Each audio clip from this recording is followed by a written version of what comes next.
¿Por qué el pueblo pidió un rey cuando Dios mismo los gobernaba? ¿Qué lleva a una nación a rechazar un gobierno divino por uno humano? Es posible desear algo legítimo, pero pedirlo desde un corazón equivocado. En 1 Samuel 8 es uno de los capítulos más reveladores y confrontadores de toda la Biblia. Aquí no se narra una batalla ni un milagro, sino una decisión colectiva que marcará el rumbo espiritual de Israel. El problema no fue solo pedir un rey, sino por qué lo pidieron y a quién estaban rechazando sin darse cuenta. Este capítulo nos enfrenta a una verdad incómoda. A veces preferimos algo visible y humano, aun cuando Dios ya nos estaba guiando perfectamente. En 1 Samuel 8, 1-3, y aconteció que habiendo Samuel envejecido, puso a sus hijos por jueces sobre Israel. El nombre de su hijo primogénito fue Joel, y el nombre del segundo, Abías, y eran jueces en Beer-seba. Pero no anduvieron los hijos de Samuel por los caminos de su padre, antes se volvieron tras la avaricia, recibiendo soborno y pervirtiendo el derecho. Este capítulo no comienza con una petición del pueblo, sino con una fractura interna. Antes de que Israel pidiera un rey, ya existía una grieta en el liderazgo. Samuel, fiel siervo de Dios, llega a una etapa avanzada de su vida y toma una decisión que, aunque comprensible humanamente, resulta espiritualmente problemática.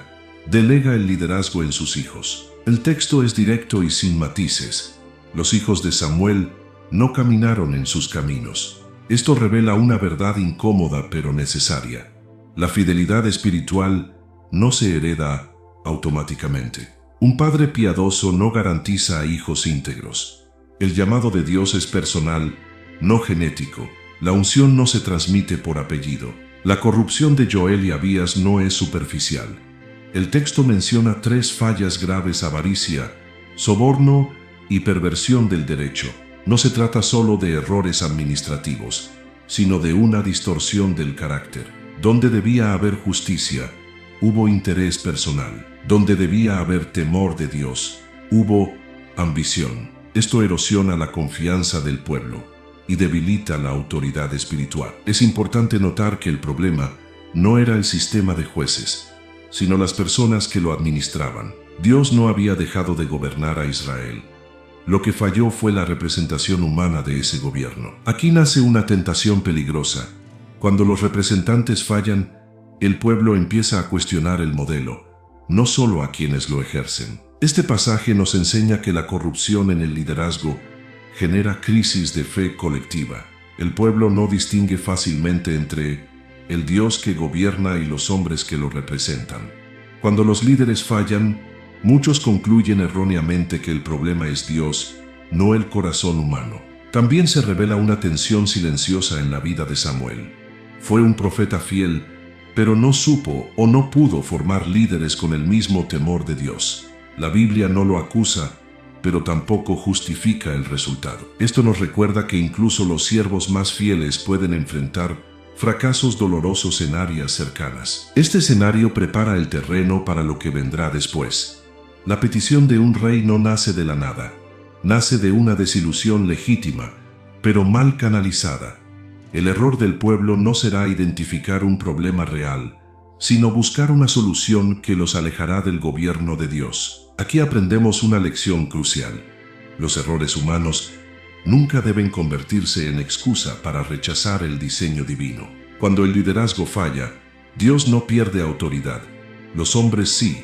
Confundir ambas cosas conduce a decisiones que tienen consecuencias generacionales. Esta primera parte nos deja una advertencia clara.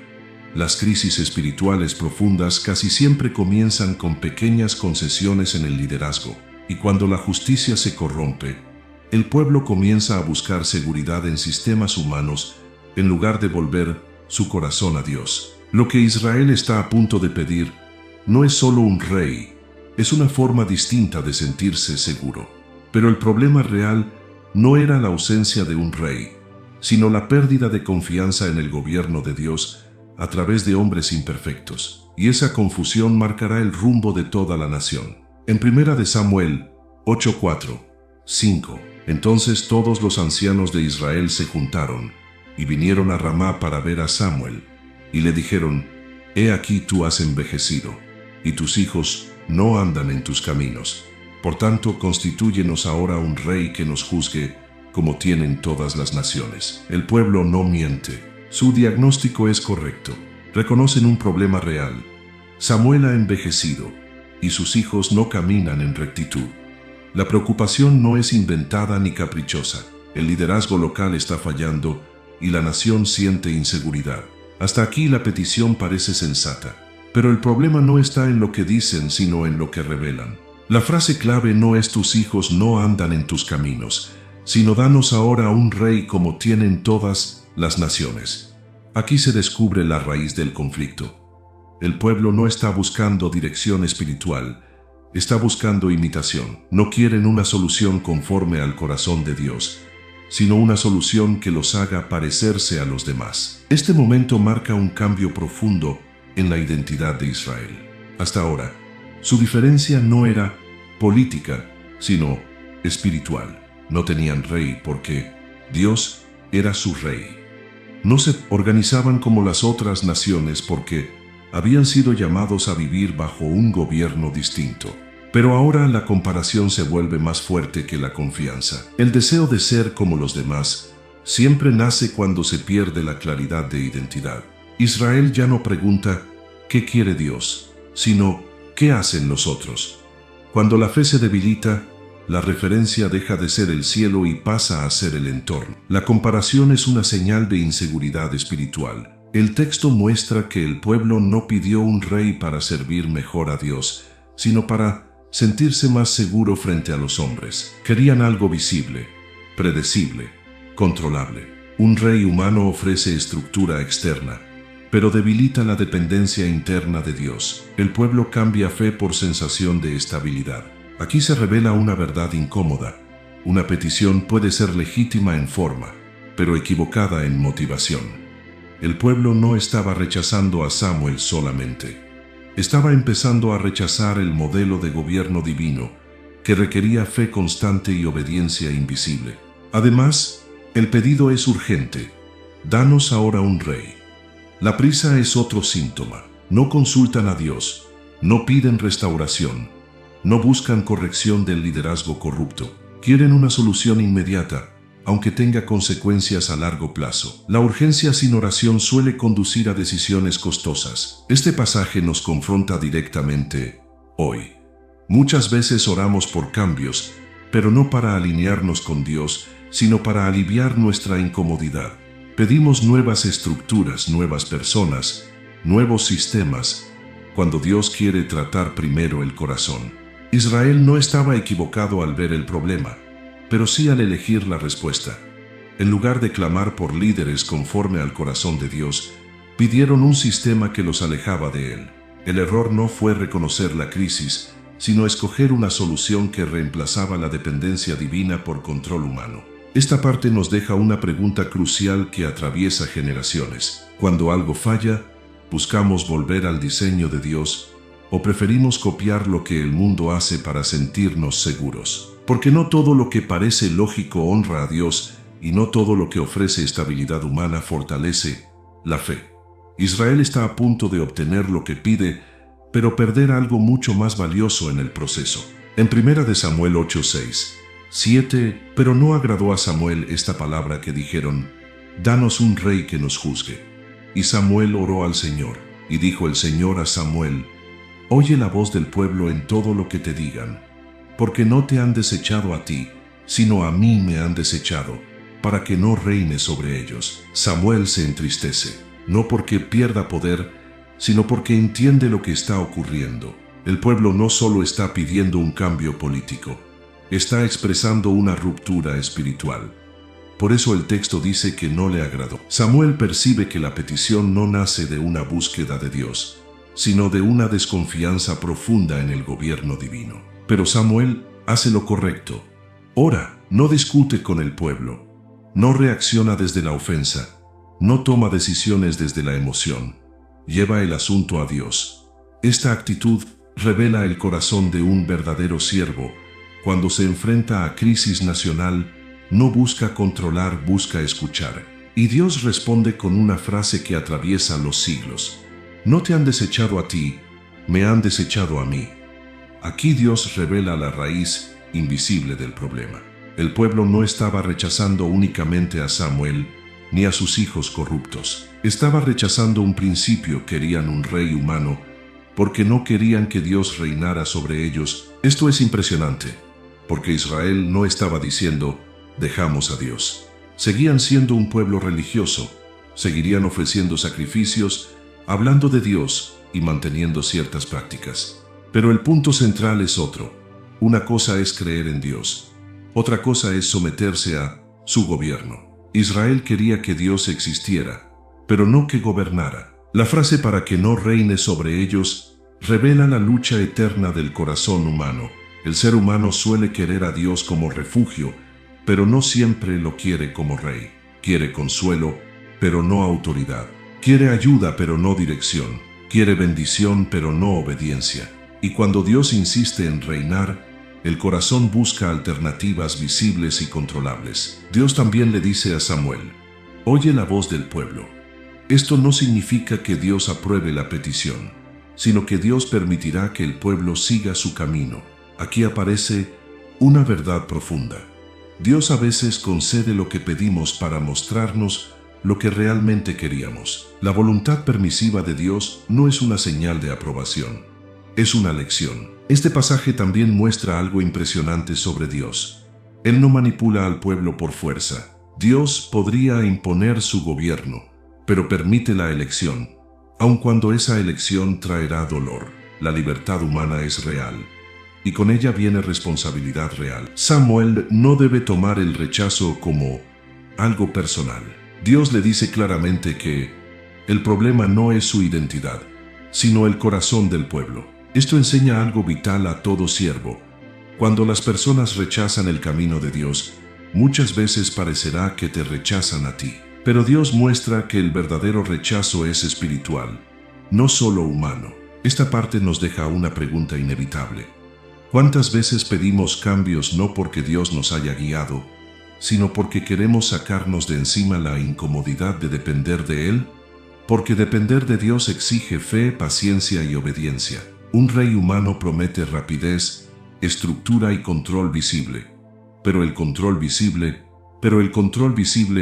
suele ser el disfraz de un corazón que no quiere rendirse. Israel está a punto de entrar en una nueva etapa.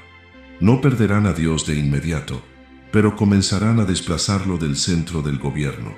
Y cuando Dios deja de ser rey, la nación puede seguir funcionando, pero ya no camina con la misma cobertura, identidad y dirección. En 1 Samuel 8, conforme a todas las obras que han hecho desde el día que los saqué de Egipto hasta hoy, dejándome a mí y sirviendo a dioses ajenos, así hacen también contigo. Dios no responde como si esto fuera un evento aislado. No lo trata como una simple crisis política, ni como un cambio administrativo. Dios lo sitúa dentro de una historia larga, un patrón repetido. La petición de un rey no es una idea nueva. Es la misma inclinación del corazón humano que Israel ha mostrado desde Egipto, alejarse de Dios cuando su gobierno exige confianza. Dios dice desde el día que los saqué de Egipto. Eso es fuerte, porque Egipto representa el inicio de la redención. Dios los liberó, los formó como nación, los sostuvo en el desierto, los guió con señales, los alimentó, los protegió, y aún así, desde los primeros días, el pueblo mostró una tendencia constante, buscar sustitutos. En el desierto, cuando se desesperaron, no dijeron, busquemos más a Dios, hicieron un becerro. Cuando sintieron vacío, lo llenaron con un ídolo. Esto revela una verdad dura. La redención no elimina automáticamente la inclinación del corazón a reemplazar a Dios. La libertad externa no garantiza fidelidad interna. Dios conecta dos cosas, dejándome a mí y sirviendo a dioses ajenos. Esta conexión revela el mecanismo de la idolatría. No es solo adorar otra cosa, es primero abandonar a Dios. Y cuando se abandona a Dios, el corazón no queda neutral, busca otra dependencia. Aquí, en 1 Samuel 8, el Dios ajeno no aparece como estatua Aparece como sistema humano de seguridad. Un rey como las naciones, un modelo visible, un gobierno que parezca fuerte. Es idolatría disfrazada de prudencia. No están pidiendo un becerro de oro, pero sí están pidiendo reemplazar el gobierno divino por un modelo humano. Esto es crucial, la idolatría puede cambiar de forma sin cambiar de esencia. En Egipto y en el desierto fue un ídolo. En este capítulo es un rey. En cualquier época el patrón es el mismo. Cuando Dios no es suficiente para la seguridad del corazón, el corazón busca algo que pueda ver, controlar o medir. Dios también le dice a Samuel: así hacen también contigo. Esto muestra que el rechazo a los siervos de Dios muchas veces es solo una manifestación del rechazo a Dios mismo. Samuel no está viviendo algo extraño. Está viviendo el mismo ciclo que Dios ha enfrentado con este pueblo una y otra vez. No es solo un problema generacional. Es un problema del corazón humano sin transformación profunda. Este versículo nos enseña que una nación puede tener historia con Dios y aún así repetir errores antiguos. Puede tener recuerdos, relatos, milagros y victorias, y aún así terminar buscando lo mismo que buscaban antes. Porque el problema no es falta de evidencia, es falta de rendición. Aquí nace una pregunta que atraviesa el capítulo: ¿cuántas veces repetimos patrones antiguos con nombres nuevos? ¿Cuántas veces justificamos decisiones con lógica, cuando en realidad nacen del mismo lugar, el deseo de no depender completamente de Dios? Dios no está sorprendido por la petición del rey. Está dolido pero no confundido. Él ve el patrón. Y cuando Dios ve un patrón, no solo confronta la decisión, confronta la raíz, la tendencia a dejarlo a Él para seguir alternativas. Esta parte nos deja una verdad firme. Si el corazón no cambia, el contexto solo ofrece nuevas formas de la misma infidelidad. Y por eso el capítulo no avanza hacia el rey como solución, sino como advertencia, porque lo que Israel está pidiendo no es una mejora, es un retroceso disfrazado de progreso. En 1 de Samuel 8:9 se narra: ahora pues, oye su voz, mas adviértele solemnemente y explícales el derecho del rey que ha de reinar sobre ellos. Dios no guarda silencio. Antes de permitir lo que el pueblo insiste en pedir, advierte. Esta advertencia no es una formalidad, es un acto de misericordia. Dios no concede sin antes revelar las consecuencias. La voluntad permisiva de Dios nunca llega sin una palabra previa que ilumine el camino y exponga el precio. La orden es clara: adviérteles solemnemente. No es una advertencia ligera ni simbólica, es un llamado serio, urgente, lleno de verdad. Dios quiere que el pueblo sepa exactamente qué implica sustituir su gobierno por uno humano. No quiere que digan después: no lo sabíamos. La responsabilidad será consciente. Aquí se revela un principio espiritual firme. Dios habla antes de permitir. Cuando el corazón insiste, Dios no siempre detiene. A veces explica, y esa explicación es una oportunidad para arrepentirse, para reconsiderar, para volver atrás. El hecho de que Dios advierta demuestra que aún hay espacio para escuchar y cambiar. Dios no dice: explícales los beneficios del rey, sino explícales el derecho del rey, es decir, las exigencias, las cargas, los costos. El lenguaje no es atractivo, es realista. Dios no vende una ilusión, desnuda la realidad. Quiere que el pueblo entienda que lo que están pidiendo no es solo liderazgo, sino sometimiento a un sistema que demandará más de lo que promete. Este momento muestra el contraste entre el gobierno de Dios y el gobierno humano. Dios guiaba, protegía y proveía sin explotar. El rey humano, en cambio, exigirá, tomará, impondrá. Dios gobierna con pacto. El hombre gobierna con poder. Dios cuida al pueblo. El sistema humano se sirve del pueblo. La advertencia de Dios también revela su carácter. Dios no manipula decisiones con promesas falsas. Él no dice: si me obedecen todo será fácil. Dice la verdad aunque esa verdad no agrade. La verdadera misericordia no es ocultar consecuencias, sino revelarlas a tiempo. Este versículo también confronta una falsa idea común: pensar que si Dios permite algo, entonces lo aprueba. Aquí queda claro que permitir no es aprobar. Dios permitirá un rey, pero primero deja constancia de su desacuerdo. El permiso no borra la advertencia. La advertencia permanece como testimonio. Para Samuel, este momento también es crucial. Dios no le pide que convenza ni que discuta, sino que explique. El siervo fiel no manipula la respuesta del pueblo. Presenta la verdad con claridad y deja la decisión en manos de quienes escuchan. La obediencia de Samuel consiste en decir toda la verdad, no solo la parte cómoda. Esta parte nos deja una enseñanza profunda y actual. Cuando insistimos en algo, Dios puede permitirlo, pero antes nos hablará con claridad. La pregunta no es si Dios habló, sino si estamos dispuestos a escuchar cuando la advertencia no coincide con nuestro deseo. Dios está a punto de permitir el rey, pero nadie podrá decir que fue sin aviso. El pueblo conocerá el costo, y aún así decidirá, porque el corazón humano, cuando se ha determinado, muchas veces prefiere el riesgo conocido a la dependencia total de Dios. Aquí queda establecido un principio eterno: Dios advierte porque ama, permite porque respeta y corrige porque es fiel. La decisión ahora está frente al pueblo y la advertencia ya fue pronunciada. En 1 Samuel 8:10, 18 se narra: y refirió Samuel todas las palabras del Señor al pueblo que le había pedido: Rey, así hará el rey que reinará sobre vosotros. Tomará vuestros hijos, tomará vuestras hijas, tomará lo mejor de vuestros campos, de vuestras viñas, de vuestros olivares, tomará el diezmo. Vosotros seréis sus siervos, y clamaréis aquel día a causa de vuestro rey, mas el Señor no os responderá. Dios no solo advierte, detalla, y lo que detalla es estremecedor. Samuel no habla con opiniones personales. Refirió todas las palabras del Señor. Esta parte del capítulo es un espejo que muestra lo que sucede cuando un pueblo reemplaza el gobierno de Dios por el sistema humano, la pérdida progresiva de libertad. El centro del mensaje está en una palabra que se repite una y otra vez como un martillo. Tomará. No dice proveerá, cuidará o bendecirá. Dice tomará.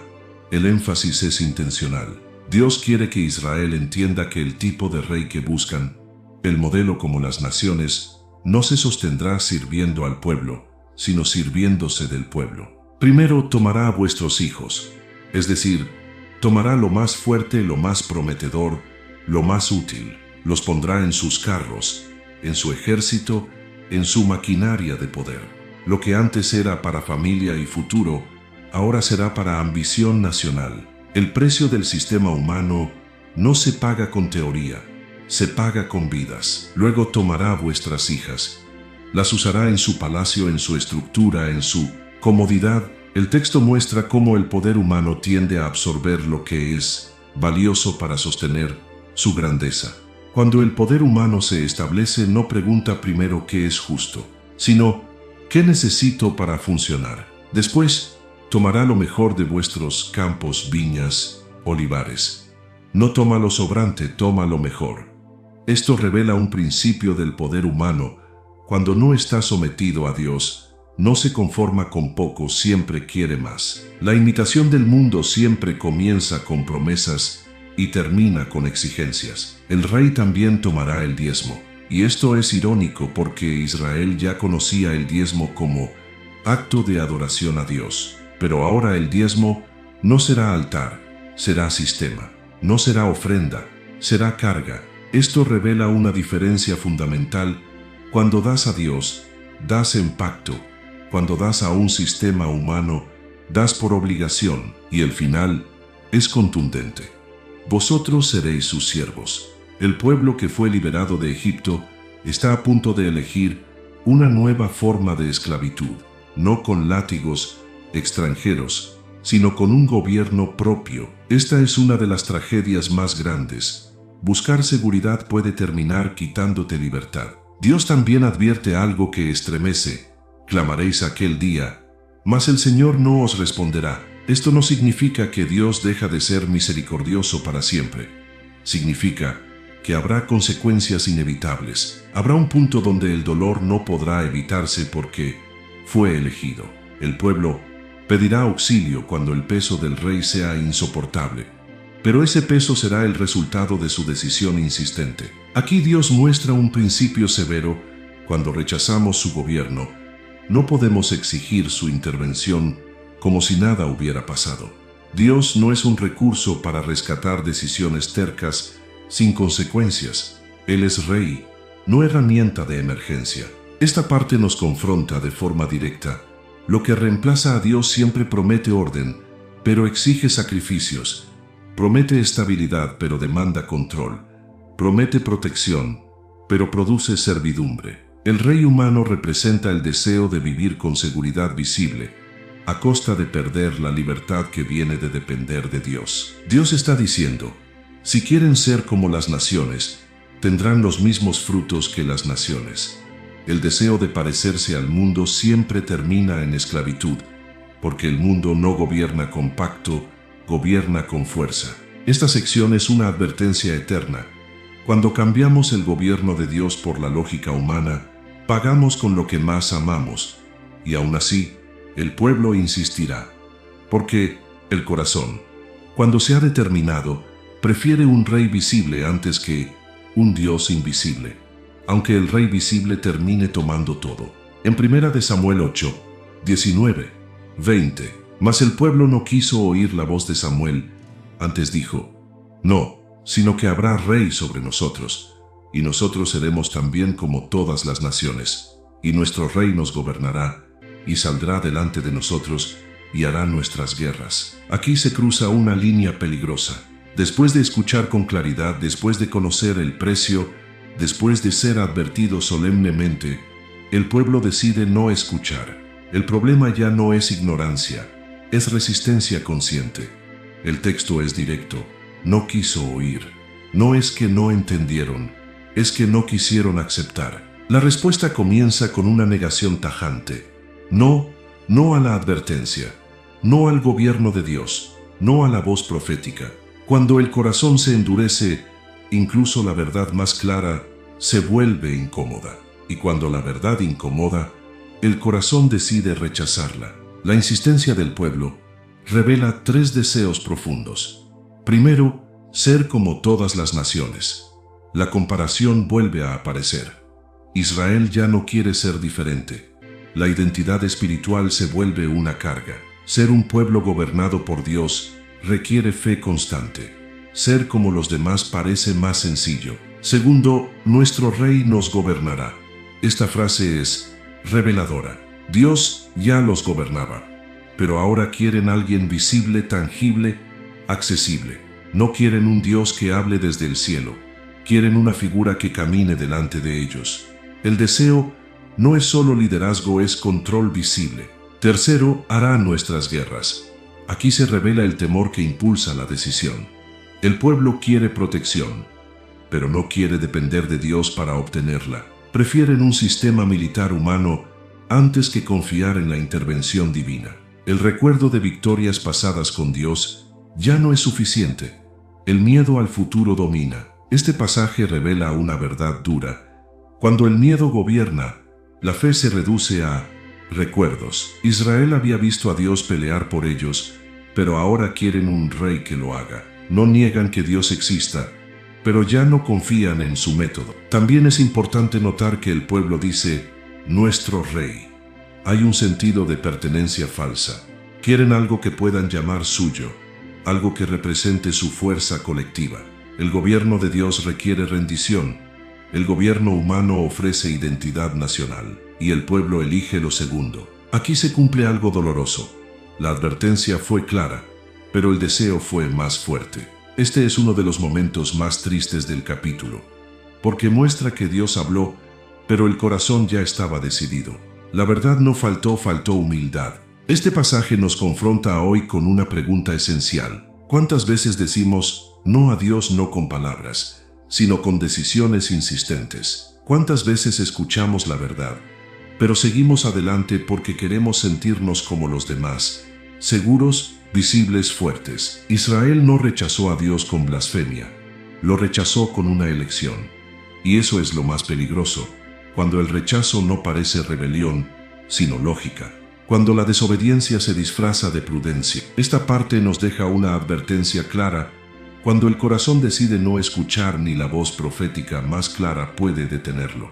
Dios habló, Samuel habló, el precio fue explicado, y aún así, el pueblo eligió. Y ahora solo queda una cosa: Dios permitirá, no porque esté de acuerdo, sino porque el corazón humano insistió. En 1 Samuel 8:20, y nosotros seremos también como todas las naciones. Esta frase es breve, pero devastadora. Resume el deseo más profundo del corazón del pueblo en ese momento: dejar de ser distintos. Israel no estaba pidiendo solo un cambio de gobierno, estaba renunciando a su identidad espiritual. Ser como las demás naciones significaba abandonar aquello que los hacía únicos, ser un pueblo gobernado directamente por Dios. La diferencia de Israel nunca fue su fuerza militar, ni su organización política, ni su economía. Su verdadera diferencia era esta: Dios reinaba sobre ellos. No tenían rey porque no lo necesitaban.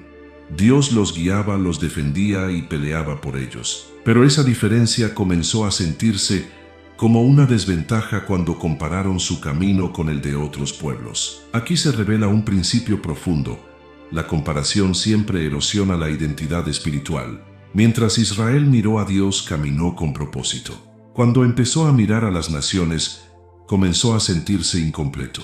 El problema no fue la falta de bendición, sino la pérdida de enfoque. Ser como las demás naciones suena a integración, pero en realidad es asimilación espiritual. Es el deseo de encajar, aun si eso implica diluir la fe.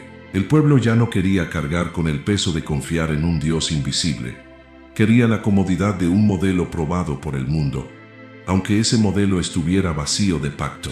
Esta frase también revela cansancio espiritual. Ser un pueblo distinto requiere obediencia, fe y dependencia constante. Ser como los demás parece más sencillo, menos exigente. El corazón humano, cuando se cansa de depender de Dios, busca atajos que prometen estabilidad sin compromiso espiritual. Aquí ocurre algo muy serio. Israel deja de ver su diferencia como privilegio y empieza a verla como carga. Lo que antes los separaba para gloria, ahora los separa para incomodidad. Y cuando la diferencia deja de ser valorada, el corazón comienza a negociar principios. Este pasaje nos confronta directamente hoy.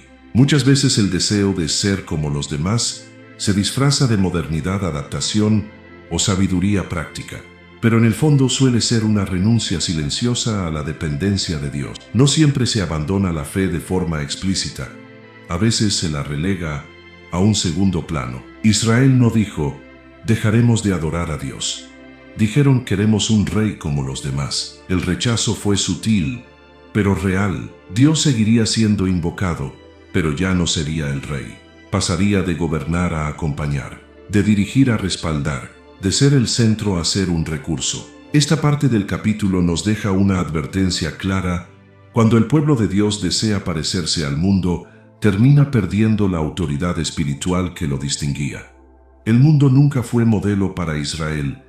Israel fue llamado a ser señal para el mundo. La identidad espiritual no se conserva por costumbre, sino por convicción. Cuando la convicción se debilita, la comparación toma el control, y cuando la comparación gobierna, la fe comienza a negociarse. Israel está a punto de obtener lo que quiere, pero en el proceso está dejando atrás algo que no puede recuperarse fácilmente: la conciencia de ser gobernados directamente por Dios. Esta parte nos deja una pregunta que atraviesa generaciones. ¿Valoramos nuestra diferencia espiritual o la vemos como un obstáculo para encajar? Porque el día que el pueblo de Dios desea ser como los demás, deja de cumplir su propósito, y lo que sigue no es progreso, sino pérdida de dirección. En 1 Samuel 8, 21, 22, se narra: y oyó Samuel todas las palabras del pueblo, y las refirió en oídos del Señor.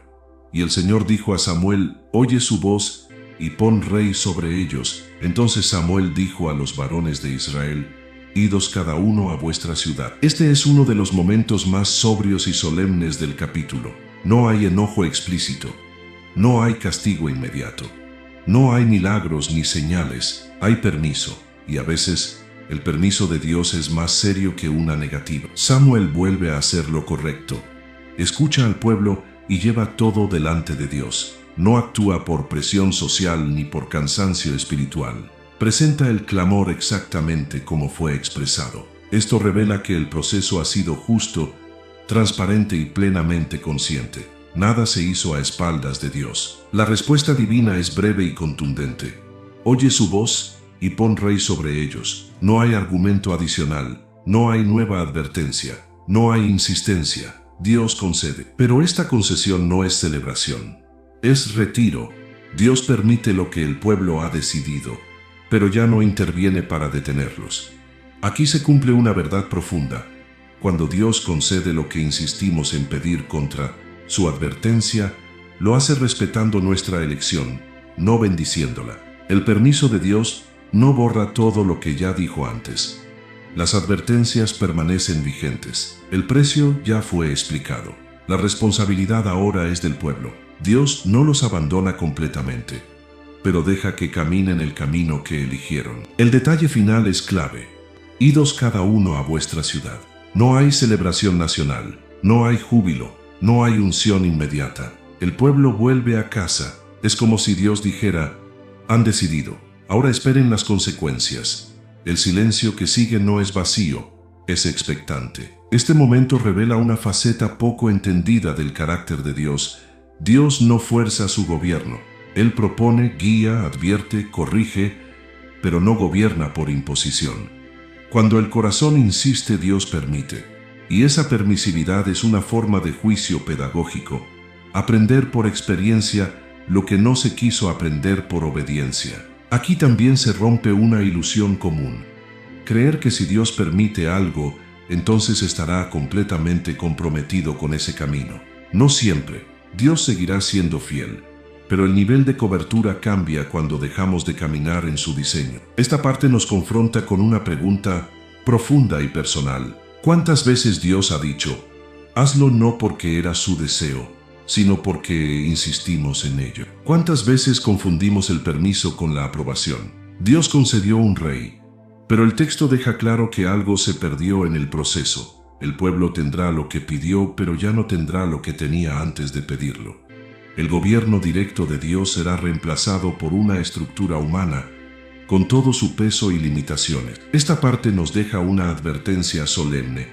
Cuando Dios se retira de insistir, no es porque dejó de amar, sino porque respeta la decisión humana, y ese respeto puede doler más que una corrección directa. Israel ya eligió. Dios lo permitió. Ahora solo queda vivir lo que pidieron. Primera de Samuel 8 no termina con un rey coronado, sino con un silencio inquietante. Dios concede lo que el pueblo pidió, pero ese permiso marca un antes y un después. Israel no deja de ser pueblo de Dios en ese instante, pero deja de ser gobernado directamente por Él. Y esa diferencia lo cambia todo. El gran conflicto de este capítulo no es político, es espiritual. No se trata de monarquía contra jueces, sino de confianza contra control. El pueblo prefirió un rey visible a un Dios invisible. Prefirió estructura humana a dependencia divina.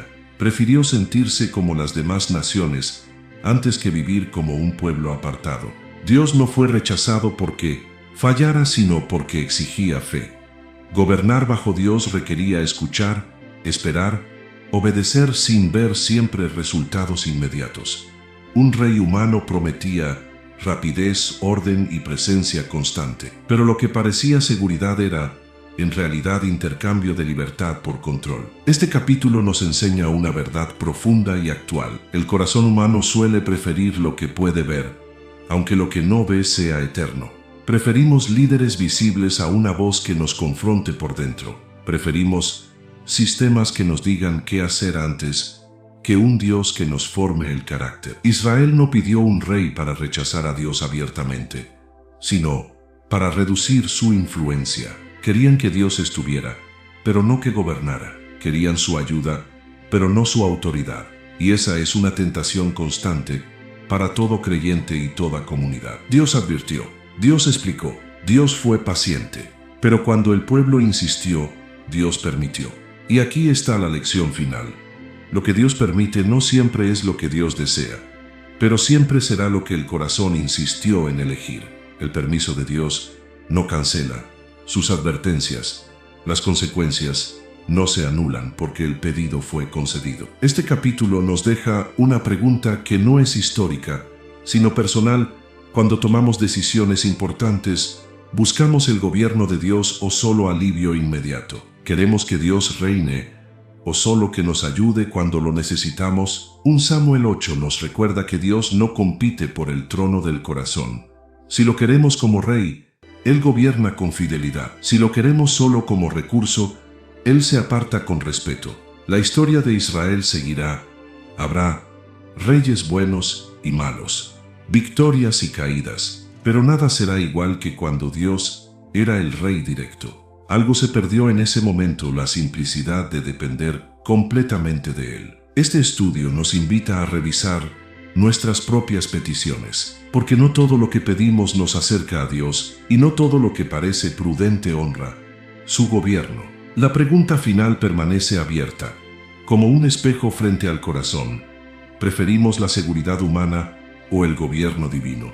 Y la respuesta, como en Israel, no se da con palabras sino con decisiones. Si buscas crecer en tu conocimiento de la palabra de Dios y profundizar en tus estudios bíblicos, te invitamos a suscribirte a nuestro canal Sabiduría Bíblica. Aquí encontrarás reflexiones profundas, estudios bíblicos detallados y enseñanzas para fortalecer tu fe. No olvides darle clic a la campanita para no perderte ningún contenido, y si este mensaje ha sido de bendición para ti, compártelo con otros para que también puedan crecer espiritualmente. Únete a nuestra comunidad y sigue avanzando en tu caminar con Dios.